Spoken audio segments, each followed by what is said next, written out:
Assalamualaikum warahmatullahi wabarakatuh. Berjumpa kembali dengan saya Fenty Lianti, calon guru penggerak Angkatan 10 dari SMPS Miftahul Falah, Kabupaten Garut, Jawa Barat. Dalam video kali ini, saya akan mewawancarai beberapa kepala sekolah dari berbagai sekolah tentang pengambilan keputusan berbasis nilai-nilai kebajikan sebagai pemimpin. Video ini bertujuan untuk memenuhi tagihan tugas pada demonstrasi kontekstual modul 3.1. Selamat menyaksikan!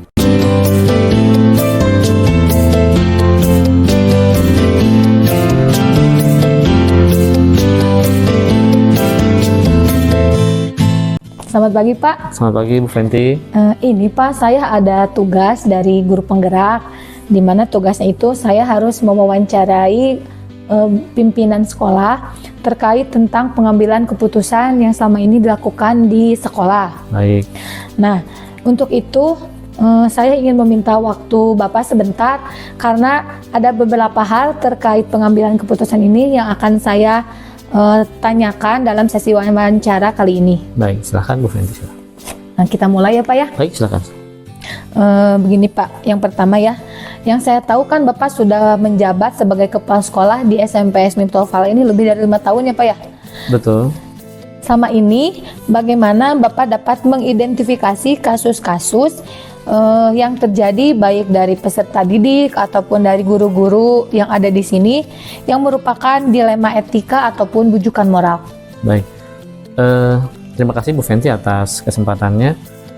Ada beberapa cara ya untuk mengidentifikasi kasus-kasus yang merupakan dilema etika atau bujukan moral. Biasanya saya melihat apakah kasus ini merupakan hal yang berdampak punya nilai benar ketika saya ambil keputusan. Artinya ketika saya dihadapkan pada suatu kasus, ketika saya mengambil cara A, ini apakah merugikan orang lain? Ketika saya mengambil cara B, apakah juga merugikan orang lain? Ketika pilihan keduanya tetap memberikan dampak yang baik, maka saya memandang ini sebagai sebuah dilema etika. Ya, tetapi kalau misalnya ada sebuah permasalahan yang memang pilihannya antara benar dan salah, maka saya akan mengidentifikasi ini sebagai sebuah bujukan moral. Seperti itu Bu Fenty. Tadi Bapak mengatakan kalau misalkan kasusnya itu dihadapkan dengan keputusan atau misalkan kasus yang dampaknya bernilai benar untuk beberapa orang, itu Betul. mungkin Bapak sebut dengan dilema etika. Betul. Akan tetapi kalau misalkan yang satu benar atau yang satu bernilai salah, itu Bapak katakan bujukan moral. Ya, Seperti betul. itu ya Pak ya? Betul, seperti itu Bu Fenty. Oke Pak, untuk pertanyaan kedua nih Pak, Ya. selama ini bagaimana Bapak menjalankan pengambilan keputusan atau bagaimana Bapak mengambil keputusan di sekolah, terutama untuk kasus-kasus di mana ada dua kepentingan yang sama-sama benar atau sama-sama mengandung nilai kebajikan, atau mungkin yang tadi Bapak sebut dengan dilema etika. Nah, bagaimana Bapak menjalankan pengambilan keputusannya? Oke. Untuk mengambil sebuah keputusan pada sebuah permasalahan yang memang bersifat dilema etika, ada beberapa pertimbangan yang harus saya ambil sebelum akhirnya keputusan itu saya jatuhkan. Biasanya saya harus memandang dari berbagai sisi dulu. Artinya tidak hanya dari satu pihak saja, tetapi dari kedua belah pihak. Ya, jika memang permasalahan ini melibatkan dua belah pihak. Nah, kemudian saya biasanya berdiskusi ya atau bermusyawarah dengan wali kelas atau dengan guru BK terkait permasalahan yang memang muncul jika itu dari siswa. Apabila munculnya dari guru, saya biasanya berdiskusi dengan wakil kepala sekolah saya dari PKS ya, seperti itu. Kita membicarakan terkait permasalahan ini dan memandang dari berbagai sisi. Nah, nanti baru kita baru saya putuskan mana yang sekiranya lebih memberikan dampak kebaikan dari kedua keputusan tersebut, dari dua pilihan kepentingan tadi ya, karena memang sama-sama memberikan kepentingan yang benar atau kebajikan, tetapi mana yang lebih, nah itu yang biasanya saya ambil. Tadi Bapak mengatakan Bapak akan melakukan berbagai pertimbangan ya. Betul. Salah satunya itu memandang dari berbagai pihak dulu, Betul. kemudian berdiskusi dengan wali kelas jika kasusnya ini ada dari peserta didik, dan berdiskusi dengan BKS atau wakil kepala sekolah jika kasusnya itu berasal dari guru. Mungkin seperti itu ya Pak ya. Kemudian setelah itu nanti Bapak akan memutuskan keputusan yang dua-duanya emang baik, tapi mencari yang lebih baik dari kedua keputusan itu mungkin. Betul seperti itu. Betul seperti itu. Siap. Nah, kemudian untuk langkah-langkah nih Pak, langkah-langkah atau prosedur seperti apa yang biasa Bapak lakukan selama ini? Oke. Biasanya kalau permasalahan munculnya dari siswa, itu akan ada laporan terlebih dahulu dari guru atau dari wali kelas yang disampaikan biasanya pada saat rapat. Siap. Nah, ketika disampaikan pada saat rapat, maka langkah yang saya ambil yang pertama, saya mencoba mendengarkan dulu permasalahannya.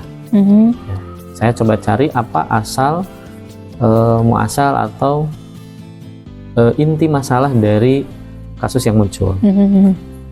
Yang kedua, langkah kedua yang saya lakukan, saya biasanya berdiskusi dengan wali kelasnya langsung, karena wali kelas lebih mengetahui karakter siswa dibandingkan guru-guru yang lain ya, seperti itu. Ketiga, ketika dibutuhkan komunikasi dengan orang tua, saya biasanya memanggil orang tua melalui wali kelas secara terpisah, ya, karena melibatkan misalnya dua pihak, dua siswa, saya memanggil kedua orang tua dalam waktu yang berbeda, seperti itu, untuk menyampaikan permasalahan yang terkait dengan anak mereka, seperti itu. Misalkan ada kasus dari anak itu, mungkin Bapak tidak akan bertindak terlebih dahulu kalau belum ada laporan dari guru atau wali kelasnya dulu ya Pak ya? Betul, seperti itu. Setelah ada laporan, baru Bapak akan mendengarkan inti masalahnya, kemudian berdiskusi dengan wali kelas, dan kalau misalkan kasusnya itu sudah merembet ke kehidupan nyata, kehidupan sehari-hari, mungkin Bapak akan memanggil orang tua. Betul, seperti itu. Siap Pak. Nah, itu tadi dari langkah-langkah yang tadi Bapak sebutkan ya. Hal apa saja yang selama ini Bapak anggap paling efektif dalam pengambilan keputusan pada kasus-kasus dilema etika? Pada kasus-kasus yang mengandung dilema etika, itu sebenarnya hal yang paling efektif adalah komunikasi dua arah. Ya. Saya merasa bahwa dengan sikap untuk mau terbuka berkomunikasi dengan kedua pihak, artinya tidak hanya memandang dari satu sisi, itu ternyata lebih efektif ya, kita memberikan pemahaman yang benar kepada kedua belah pihak ya. Kita bersikap netral, bertujuan untuk mengajarkan hal yang baik dari solusi atas permasalahan yang terjadi, seperti itu. Siap. Berarti garis besarnya hal yang efektif yang Bapak lakukan dalam pengambilan keputusan ini adalah komunikasi dua arah ya Pak ya? Betul, komunikasi dua arah. Siap. Nah Pak, selama Bapak melakukan pengambilan keputusan dari kasus-kasus yang Bapak sebutkan tadi, kira-kira tantangan apa yang Bapak hadapi nih? Nah, selalu ada tantangan ya dalam sebuah keputusan ya, baik itu apapun keputusan yang diambil, apakah itu dilema etika atau misalnya bujukan moral, selalu ada tantangan. Tantangan pada kasus-kasus yang termasuk dilema etika itu biasanya lebih kepada sikap tidak nyaman mungkin ya, atau mungkin ego dari orang tua atau dari guru ketika ada masalah. Artinya terkesan bahwa keputusan yang saya ambil seolah-olah memihak kepada salah satu pihak, seperti itu.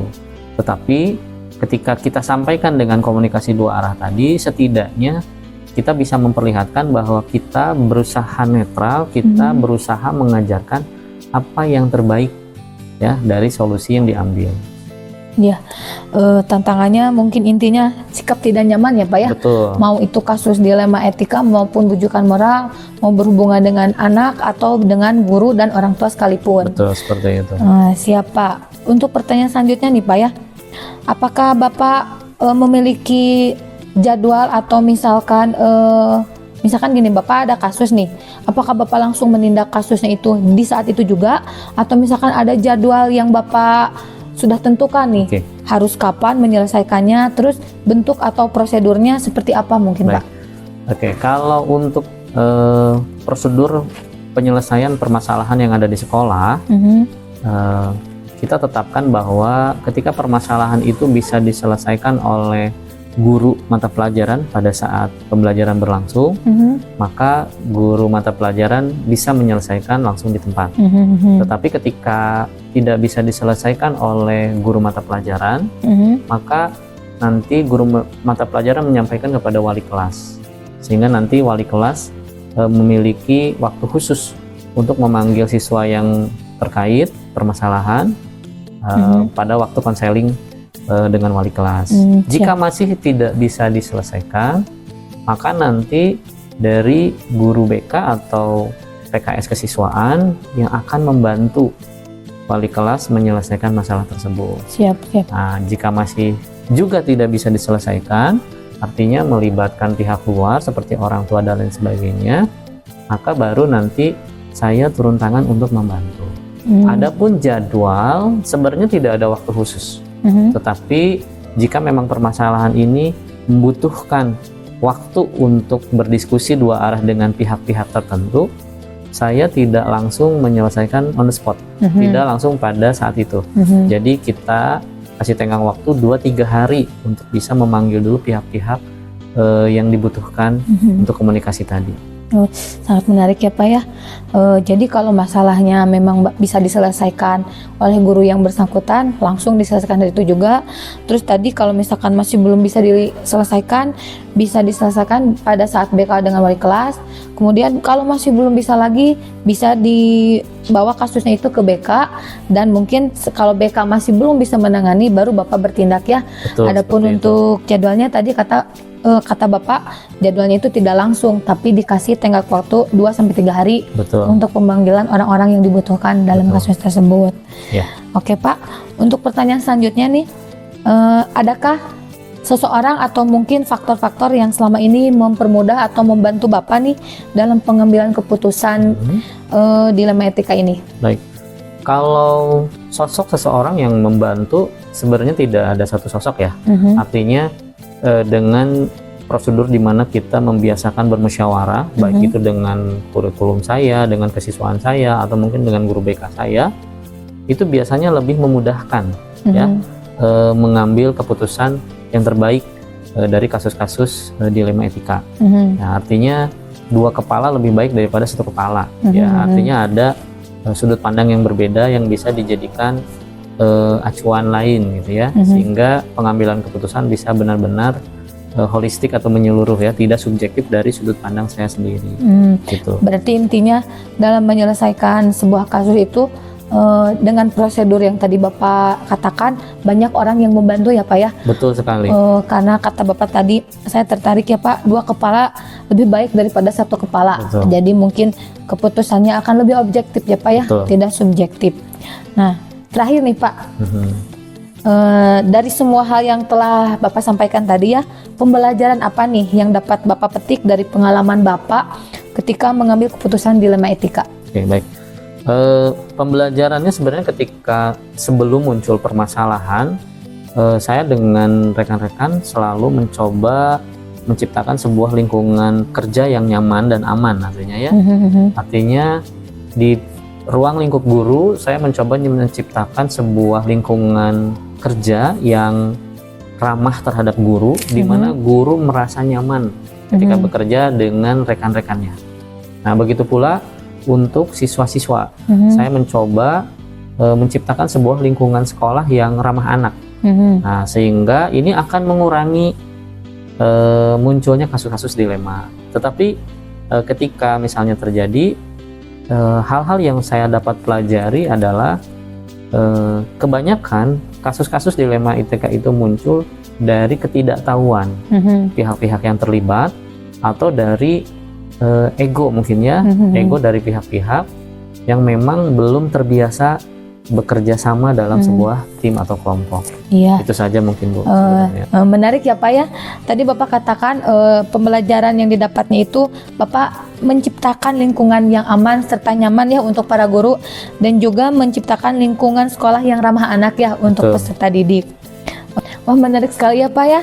Dari beberapa pertanyaan yang tadi saya utarakan tentang pengembalian keputusan, ternyata banyak sekali yang dapat saya petik ilmunya dari ucapan-ucapan Bapak tadi. Nah, semoga saya sebagai guru dapat menerapkannya kepada murid-murid saya ataupun dengan rekan-rekan saya sesama guru di SMPS Miftahul Falah ini. Ya, terima kasih. Terima kasih ya Pak ya atas semua waktunya. Sama-sama Bu Fenty, terima kasih juga atas kesempatannya.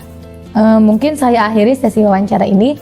Mudah-mudahan kedepannya ada kesempatan lagi untuk bisa mengobrol lebih lanjut lagi ya Pak ya. Baik, terima kasih sama-sama Bu Fenty. Semoga bisa bermanfaat buat Siap. Bu Fenty dan rekan-rekan. Siap. Assalamualaikum Bapak. Waalaikumsalam warahmatullahi wabarakatuh.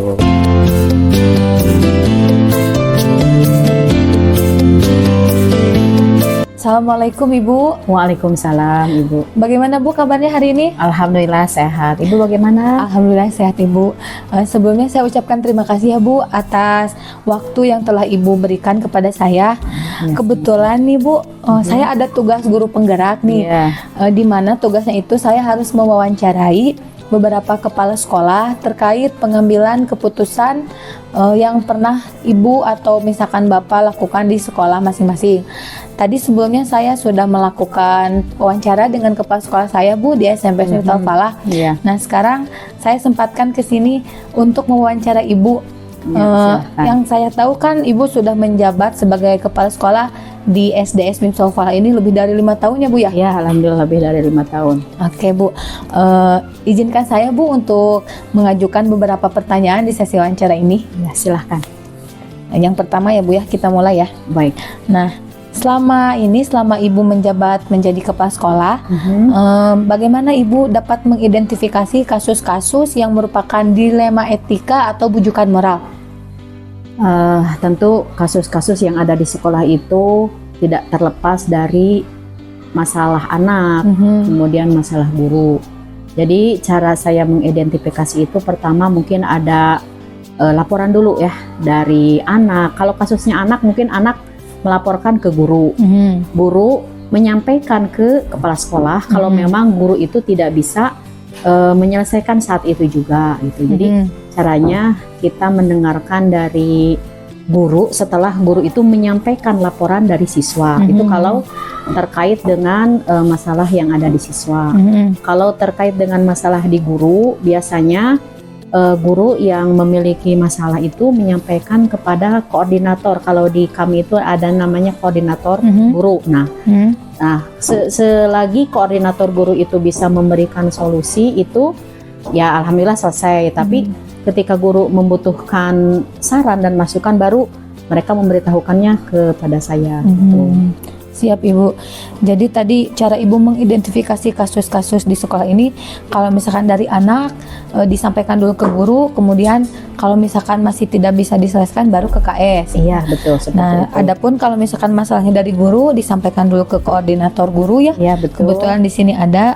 Kemudian kalau masih belum selesai juga baru sampai ke Ibu. Iya. Seperti itu. Baik Bu. Untuk pertanyaan kedua nih Bu. Selama ini bagaimana Ibu menjalankan pengambilan keputusan di sekolah Ibu, terutama dalam kasus-kasus yang tadi yang seperti dilema etika itu, di mana ada dua kepentingan yang sama-sama benar atau sama-sama mengandung nilai kebajikan. Nah, bagaimana Ibu menjalankan pengambilan keputusannya? Menjalankan pengambilan keputusannya tentu kita ingin masalah yang terjadi baik di siswa ataupun di guru itu selesai tuntas tanpa masalah lagi gitu ya. Tentu kita mengambil beberapa pertimbangan gitu. Bila memang masalah yang dihadapi oleh anak itu terkait dengan semacam kata-kata yang melecehkan atau apa, ya tentu guru harus memberikan semacam tausiah atau nasihat dulu ya kepada anak gitu ya. Tadi kan masalahnya kalau dengan anak. Kemudian kalau dengan guru, ketika guru ada masalah kemudian menyampaikan terkait itu pembelajaran ataupun hal yang berkaitan dengan kepegawaian gitu ya, kan suka ada yang belum paham gitu ya status mereka sebagai guru di sini. Mereka bertanya kepada yang lebih paham tentang itu yang ada di sekolah kami. Nah, ketika koordinator guru itu tidak bisa memberikan solusi, kemudian menyampaikan kepada kami apa ini yang menjadi permasalahan. Kami mencoba untuk mencari solusi yang terbaik. dengan mengidentifikasi masalahnya seperti apa. Berarti intinya kalau misalkan masalahnya itu muncul dari anak, yang ibu lakukan itu memberikan tausiah atau nasihat dulu ya Bu ya. Semacam itu.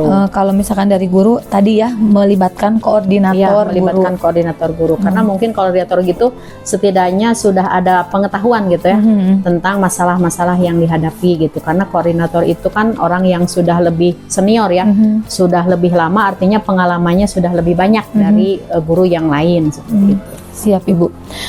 Untuk pertanyaan ketiga nih Bu. Nah, kalau langkah-langkah atau prosedur yang Ibu biasa lakukan nih selama ini dalam pengambilan keputusan, misalkan ada satu kasus nih, baik itu muncul dari anak ataupun dari guru. Nah, langkah-langkah yang Ibu lakukan untuk mengambil keputusannya itu seperti apa ya?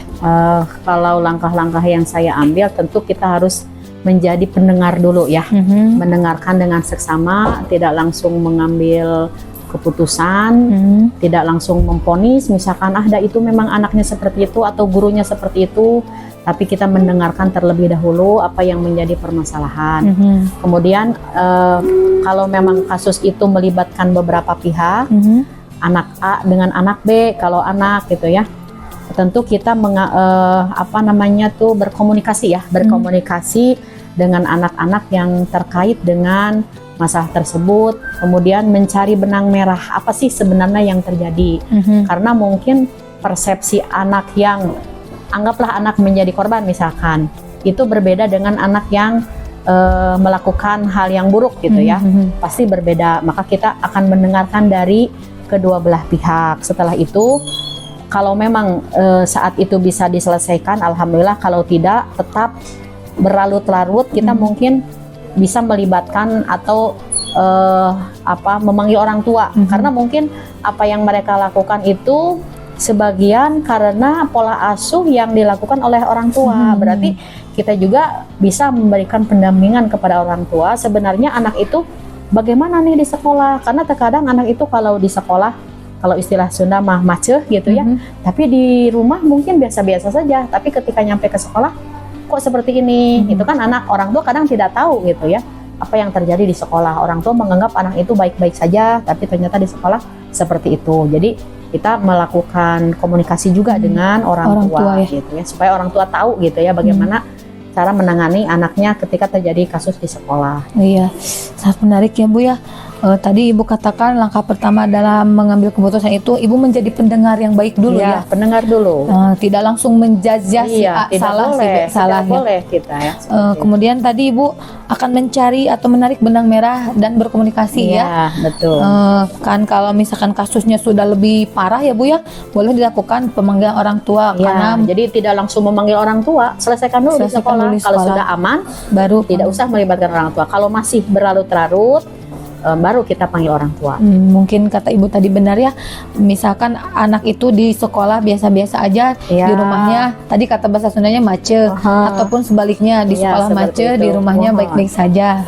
Ya Bu, sangat menarik nih Bu. Kemudian nih dari langkah-langkah yang tadi Ibu sebutkan nih ya Bu ya, selama ini yang paling efektif dalam pengambilan keputusan itu seperti apa Bu, langkah-langkah hal yang paling efektif dari langkah-langkah yang Ibu sebutkan tadi? Pertama mungkin kita harus berpikir positif dulu ya, bahwa anak belajar itu adalah proses menuju ke arah yang lebih baik. Otomatis masalah itu pasti terjadi. Kita berpikir positif bahwa setiap masalah yang terjadi pasti ada solusinya, gitu. Kemudian kita mencari akar masalahnya seperti apa. Nah, kalau kita sudah menemukan akar masalahnya, kita mengambil beberapa pertimbangan ya untuk mengambil keputusan. Mungkin alternatifnya bisa alternatif A, B, C dan selanjutnya. Nah, pertimbangan-pertimbangan mana nih yang dapat lebih cepat menyelesaikan masalah atau lebih sedikit madorotnya. Nah, itu yang harus kita putuskan gitu ya dalam menyelesaikan masalah tersebut. Mungkin seperti itu. Oke Bu, tadi berpikir positif ya. Karena Ibu yakin pasti semua masalah itu ada solusinya. Kemudian tadi mencari akar masalahnya terlebih dahulu, dan Ibu mempertimbangkan keputusan mana yang madorotnya paling sedikit atau lebih sedikit ya. Kemudian Bu, pertanyaan selanjutnya nih, kira-kira nih Bu ya, dari semua kasus yang pernah Ibu tangani nih, tantangannya nih Bu ya, tantangan dari pengambilan keputusan kasus-kasus yang pernah Ibu tangani itu kira-kira seperti apa tantangannya? Tantangan yang saya hadapi kalau antar anak mungkin alhamdulillah ya tidak terlalu berat ya. Tetapi ketika sudah melibatkan orang tua ya, ketika orang tua sudah ikut campur lah, anggaplah orang tua ikut campur ya. Kalau istilah Sunda teh anak aduan, kolot buguan gitu kan. Padahal kan masalahnya tidak seberapa, tapi ketika disampaikan kepada orang tua jadi melebar. Iya. Masalah yang menurut kita sepele, tapi kalau sudah disampaikan kepada orang tua mendengarnya hanya sebagai anak yang perlu mungkin menurut dia dilindungi tanpa mendengar dari pihak yang lain, itu tantangannya seperti itu ya. Jadi ketika kita sampaikan, Bu, anak ibu sepertinya sebenarnya tidak sesuai dengan apa yang ibu pikirkan gitu ya. Kadang orang tua dan putra abi mah kieu. Nah, itu mungkin yang agak sulit ya. Jadi orang tua kadang tidak menyadari bahwa perubahan perilaku anak itu memang di sekolah ada perubahannya, di rumah seperti ini, di sekolah seperti itu. Terkadang orang tua suka mengambil, udahlah kita pindahin aja gitu ya. Jadi seolah-olah orang tua tidak bisa menerima keputusan yang kita ambil. Itu mungkin tantangannya. Karena itu mungkin pernah terjadi kasusnya. Jadi terlalu orang tua atau ikut campur atau mendramatisir terhadap keputusan sekolah, ataupun mungkin apa yang sudah diputuskan sekolah menurut mereka belum mendapatkan solusi yang tepat. Anak masih seperti itu.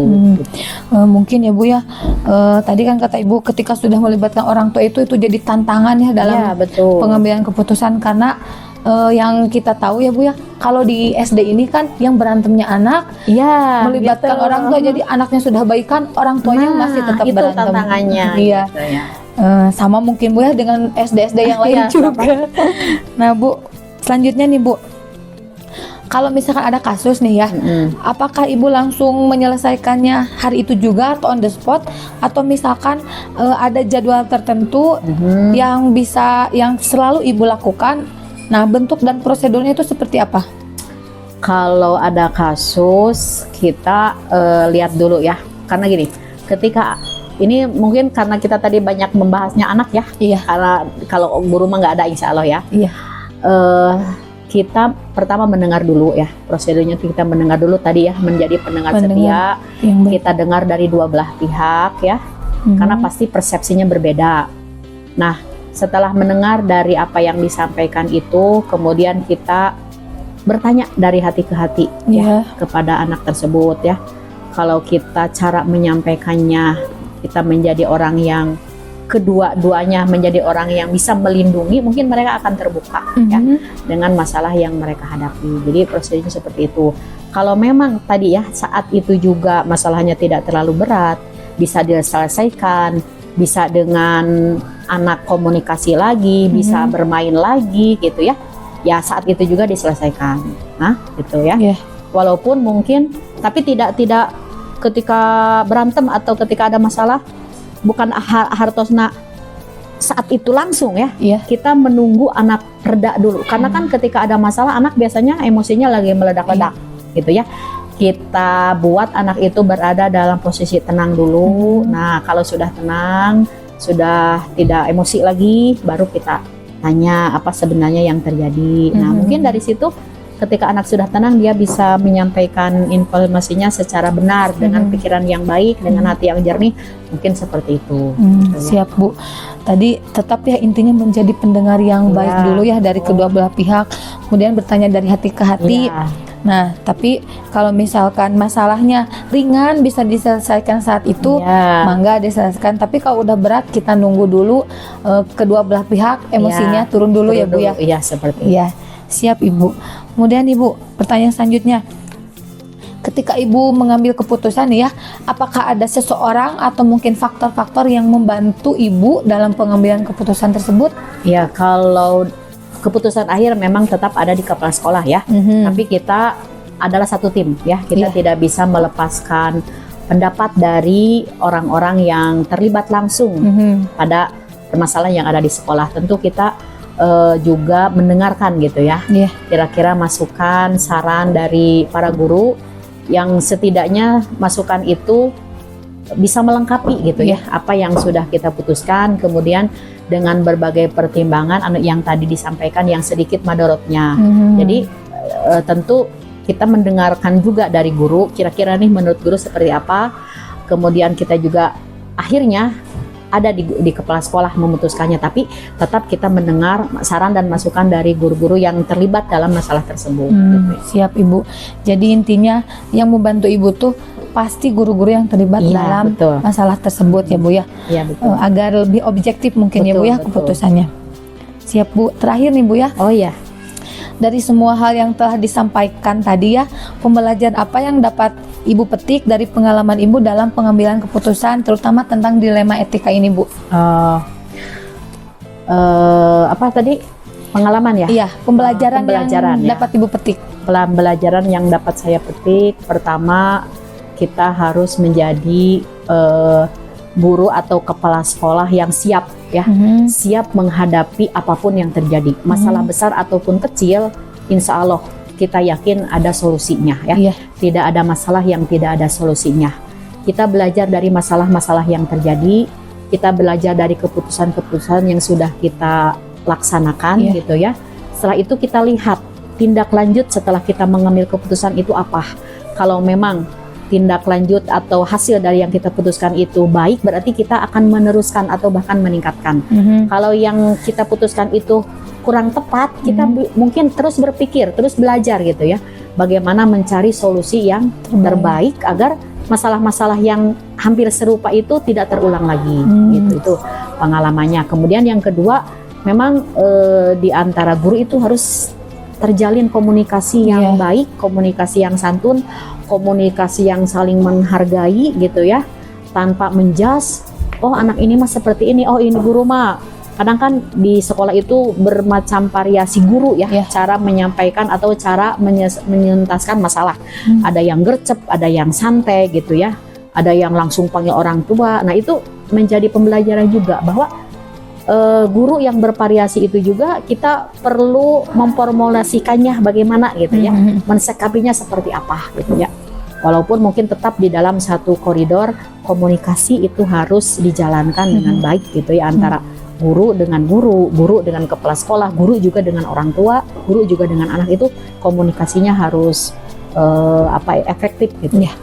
Jadi intinya tadi ya, pertama Ibu harus siap menjadi KS ataupun guru yang dapat menghadapi semua masalah. Karena Ibu yakin bahwa tadi semua masalah itu pasti ada solusinya. Dan yang paling menarik tuh komunikasi ya Bu ya. Komunikasi yang baik dan santun yang terjalin di antara KS dengan guru, guru dengan guru, ataupun guru dan peserta didik sekalipun. Ya, seperti itu. Siap Ibu. Baik Ibu, terima kasih Ibu nih atas semua pertanyaan dan pertanyaan yang saya ajukan dengan jawaban Ibu yang sangat menarik sekali. Sama-sama. Mudah-mudahan nih saya sebagai guru dapat menerapkannya ketika saya menghadapi kasus dengan rekan sejawat mungkin ataupun dengan murid-murid saya di sekolah. Siap. Sekali lagi Ibu terima kasih atas waktunya. Mudah-mudahan kita dapat berjumpa kembali dalam sesi-sesi berikutnya. Assalamualaikum Ibu. Waalaikumsalam warahmatullahi wabarakatuh.